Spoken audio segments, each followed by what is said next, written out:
Vlera e përgjithshme e eksportit të mallrave nga Maqedonia e Veriut në periudhën janar-shtator 2025 arrin në 368.3 miliard denar, që paraqet një rritje prej 2.09% krahasuar me të njëjtën periudhë të vitit të kaluar.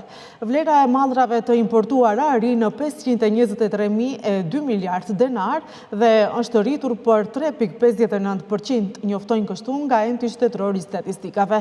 Produktet më të eksportuara janë katalizatorët, setet e përçuesve për ndezje dhe të ngjashme për automjete, si dhe pjeset e ulësve.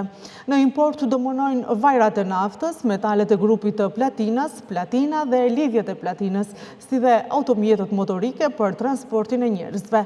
Në periudhën janar-shtator 2025, Maqedonia ka pasur shkëmbimin më të madh tregtar me Gjermaninë, Mbretërinë e Bashkuar, Kinën, Greqinë dhe Serbinë, të cilat së bashku marrin pjesë me 47.7% të vëllimit të përgjithshëm tregtar.